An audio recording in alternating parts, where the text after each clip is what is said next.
Based on the definition of gaming, basically every phone at this day and age is a gaming phone.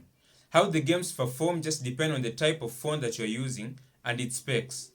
There are small games that can be run on any device since they don't need extra features, while there are also large games that can only be run on phones with better features. Certain companies decided to make phones specifically tailored for gaming, and they have been improving time and again. Today I'm going to talk about the best gaming smartphones released in 2021, and so without further ado, let's get to the video.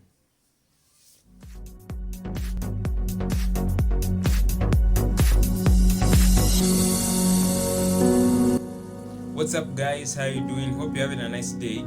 Welcome back to Tech. I'm Milan, and as the title says, I'm going to talk about the best gaming phones in 2021 so far.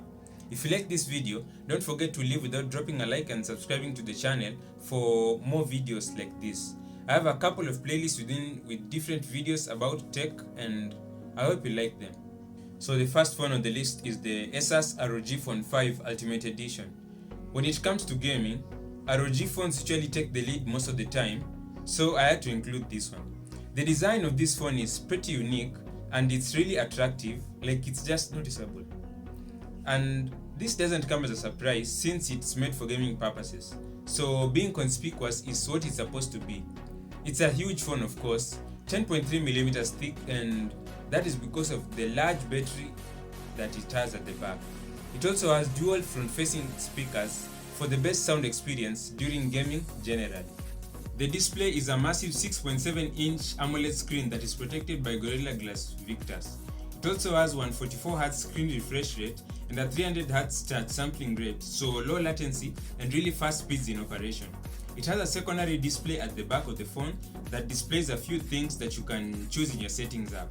Other features are just the usual triple camera at the back with 64 megapixel, 13 megapixel and 5 megapixel macro, and a 24 megapixel selfie camera, a massive 6000 mAh battery system with a 65 watt fast charger and a 10 watt reverse charging. What I like about this is the inclusion of a headphone jack, something that is rare to get in many big phones these days. Now, since it's a gaming phone, it obviously must have extra special features. And so I said earlier it has a 6000 mAh battery system. I said system because there are actually two 3000 mAh batteries. So they charge parallel at the same time to reduce the time taken while charging and also to minimize stuff like heating and whatnot. It also has software optimizations and mechanisms to help with battery life, such as steady charging and enhanced scheduled charging and charging upper limit. Performance is also great due to the inclusion of the latest and greatest Snapdragon AAA chipset that is in every flagship phone currently. At the back and at the sides, you'll find pressure-sensitive buttons that help in in-game action for a better experience. Now, the software of the phone is really advanced. It has a lot of features that I can't cover, but a major one is the Game Genie, which is an app that floats over your screen and can control stuff like brightness, notifications, triggers, screen recording, and much more. The side-mounted charging port is also there to help you charging while playing your game simultaneously. So these are just few of the many features of the ASUS ROG Phone 5 Ultimate Edition that made me put it into this list. Aside from this, the biggest feature of this phone is the 18 gigs of RAM. In fact, it's the only phone in the world with 18 GB of RAM, and to me, I think it's extra, although it has been proven to be slightly extra fast. But I'm pretty sure you won't miss anything even with the 12 or 16 gigs. So this phone is a limited edition, and once they are sold out, there will be no more production. Although we still have the ROG Phone 5 and 5 Pro, which have slightly less extra features, and the difference is not that much significant. The Ultimate version comes at about 12.99 euros, the Pro version at 11.99 euros, and the basic version ranges from 7.99 to 1,000 euros. Now, if you have a small budget, I suggest you pick the ROG Phone 5. But if you are for the extra stuff and have the money, just go for the Ultimate version. Next phone on the list is Xiaomi's Black Shark 4. Unlike its competitors, as a gaming phone, this is not that large or extra. At the back, it has a really cute design, and it's also big and thick, 9.9mm to be exact.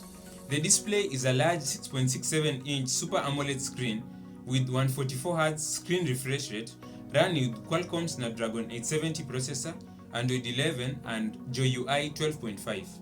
Now GUI is basically MIUI, just like the UI for Poco phones, but this one is more enhanced and more focused on gaming more than other things. The cameras are just okay, nothing much, but they are really good for a gaming phone.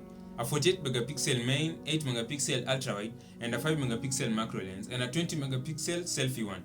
It also comes with a 4500 milliamps battery powered by a powerful 120-watt charger, which is obviously to be used for faster charging since, well, it's a gaming phone. So in general, it's just a good phone. It has Shark Space that comes with all Black Shark phones. So this is an app that enhances the gaming experience, making it better. At the sides, you have two physical pop-up trigger buttons that can be used to open the Shark Space UI and can also be used when gaming too for better customizable control and when playing competitive games such as my personal favorite, COD Mobile. At its website, it says that the phone has a 720Hz touch sampling rate, which is more than double of the ROG Phone 5.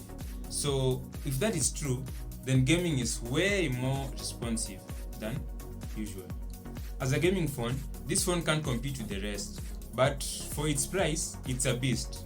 Of course, it can run all Android games with its Snapdragon 870 processor, 6 to 12 gigs of RAM, and Adreno 650 GPU, so you can't disqualify it as a gaming phone. It comes at about $500, which is really awesome. Compared with other phones at $500, it's the best. So if you want your first gaming phone and don't want to spend too much, try this phone and you won't get disappointed. Next one, we have the Lenovo Legion Duel 2. If you're into gaming, then you must have heard of this one. This phone is just on a whole other level. Starting on with its design, it's huge and heavy and generally attractive. It has a huge 6.92-inch Super AMOLED screen with 144Hz screen refresh rate and a 720Hz sampling rate, so it's super fast. It also has the Snapdragon 888 processor, Android 11 and ZUI 12.5. The dual camera at the back is at the center, and I don't think it's practical because how even will you take pictures with that? Anyways, it's not supposed to be a camera phone, so I can't really judge it because it doesn't matter. On to its gaming specs. First off, its selfie camera pops up from the side and it's really useful as at least you can use it well for, let's say, streaming or when recording yourself playing. It's 44 megapixel and it can record up to 4K, so it's practical, and I think it's the best selfie camera from a gaming phone ever. At the back, it has a back panel where there is some RGB lighting that is customizable, and it also has a fan so as to keep it cool in the gaming sessions. It also has another opening at the side, and I think it also acts as a fan too. I'm not sure about that. The phone has a large 5500 milliamps battery, and just like the ROG phone, it's split into two. One outstanding feature is that it has two USB-C charging ports, one at the side and another one at the bottom, so it can charge with twice the speed, I hope. Also, it's powered by a 90-watt charger that also has two ports for simultaneous charging. On each side at the back, it has a haptic motor, so two of them, and hence you'll feel the game more, like in vibrations and stuff. And also some buttons at the back, at the top, and at the top that will help you feel the game more. Just a more immersive feeling generally. So I personally feel like this is the best gaming phone currently. Buying it for other stuff aside from gaming won't be a wise decision, to be honest, because it will just be uncomfortable. But if you're buying it for gaming, then it's worth it all the way. It's the best. Finally, we have the ZTE Nubia Red Magic 6. This is another gaming phone on the cheaper side, just like the Xiaomi Black Shark 4, and it's also of good value. So the design is not that much extravagant or aesthetic, but it's still fine. It's large with a 9.7mm thickness. So compared to other gaming phones, it's the least thickest one, yes. The display is a large 6.8-inch Super AMOLED screen with a fast 165Hz screen refresh rate, the fastest currently, and a 500Hz touch sampling rate. It also has the Snapdragon 888 chipset with Android 11 and Red Magic 4.0 UI. Software features that support gaming are like the cooling fan and it has the Red Magic game space that is triggered by a switch at the top of the phone. In the game space center, you have several features that help you have a better gaming experience generally. It has a large 5050 mAh battery and comes with a 30-watt fast charger that can support 66-watt fast charging.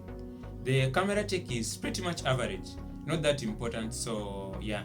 You can get it for about 500 to 600 bucks, so it's just cool. So that's all for the best gaming smartphones released in 2021 so far, and let's hope there will be better ones as the days go by. If there's a phone that you think I left out, we can discuss it at the comment section down below. So that's all for today, and if you're new and like the video, consider to leave a subscription for more videos like this. Otherwise, thanks for watching. I'm Milan and this is Fuzitech. Hope you have a splendid day. Peace.